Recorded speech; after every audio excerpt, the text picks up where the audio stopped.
justru membuat kita menjadi ironis. Apa ironisnya? Kita umat Islam yang boleh dikatakan mayoritas di negeri ini tidak bisa berbuat apa-apa di dalam situasi apapun. Inilah yang membuatkan kita menjadi prihatin.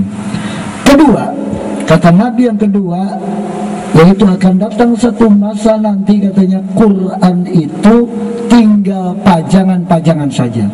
Artinya Quran itu dijadikan bacaan ketika ada sesuatu peristiwa-peristiwa. Apakah dia peristiwa tentang meninggalnya seseorang sehingga dia Quran itu diambil, kemudian dia dibaca surat Yasin. Kemudian apa yang kita lihat juga, Quran ini bukan dijadikan sebagai pegangan hidup, tapi dijadikan mantra-mantra yang kita lihat. Makanya banyak orang belajar Quran, bagaimana dia mengamalkan bacaan-bacaan Quran untuk mengusir setan. Dan juga banyak kita lihat Quran bukan dijadikan bacaan atau way of life, pandangan hidup, tapi Quran juga diperlombakan sehingga mendapatkan hadiah yang wah-wah dan lain sebagainya. Itulah kita lihat perkembangan Islam di akhir zaman yang berkaitan dengan Al-Quranul Karim. Makanya Nabi Muhammad SAW pernah bersabda, khairukum man ta'alamal Qur'ana wa 'alama. Sebaik-baik kalian adalah yang mempelajari Al-Quran kemudian mengajarkannya.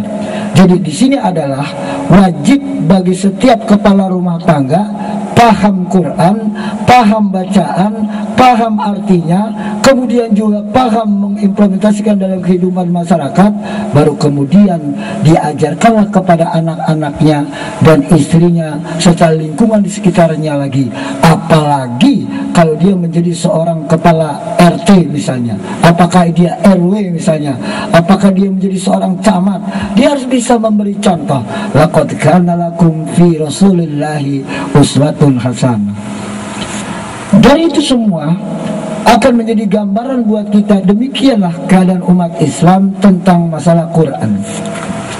Ketika terjadi peristiwa 11 September yang disebut Wall Street ketika itu, di mana orang ketika itu mengatakan Islam adalah teroris, padahal ketika itulah orang Amerika berduyun-duyun mencari Al-Quran. Apa benar setiap muslim dikatakan teroris? Maka berita yang kita dengar sampai saat ini bahwa Quran habis di Amerika karena orang ingin membaca Quran dan ingin mengetahui apa isi kandungan Quran. Dulu kita lihat ketika Belanda menjajah kita 3,5 abad, orang-orang tua kita dilarang membaca Al-Quran, tahu artinya. Sehingga apa yang dia baca Quran tersebut yang penting dapat pahala.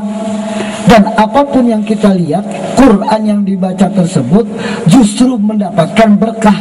Memang itu bagian yang seperti itu ada, tapi yang diutamakan oleh Rasulullah, bagaimana ketika dia membaca Al-Quran, dia tahu artinya dan juga dia bisa mengaplikasikan dalam kehidupannya. Maka kita lihat juga orang akan melihat kepada kita bahwa Quran ini adalah bagian dari ucapan-ucapan kita setiap hari. Betul? Itulah yang kita perhatikan selama ini. Dan itulah ibu-ibu yang berbahagia, pada malam yang berbahagia ini di bulan Maulid ini, insya Allah kita akan kembalikan siapa sebetulnya diri kita dan siapa yang menjadi bagian yang harus terpenting dalam kehidupan kita. Kita adalah, katanya dikatakan, umat yang terbaik. Kuntum khaira ummatin ukhrijat linnasi ta'muruna bil ma'ruf wa tanhauna 'anil munkar wa tu'minuna billah. Kamu adalah sebaik-baik umat yang dilahirkan di tengah umat manusia lainnya, yang menyuruh kepada yang ma'ruf, mencegah dari yang munkar, dan beriman kepada Allah. Dari itulah hadirin yang berbahagia, mudah-mudahan kita termasuk orang-orang yang dilindungi oleh Allah Subhanahu wa ta'ala. Amin. Amin ya rabbal alamin. Dari itu semua baru 2 kita perhatikan, yaitu tentang hadis akhir zaman. Kemudian yang ketiga, katanya Nabi, masajiduhum amiratun wa hiya kharabun minal huda.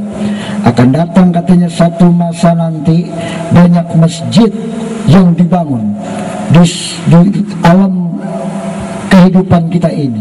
Apakah kantor bisa dijadikan masjid, tempat parkir bisa dijadikan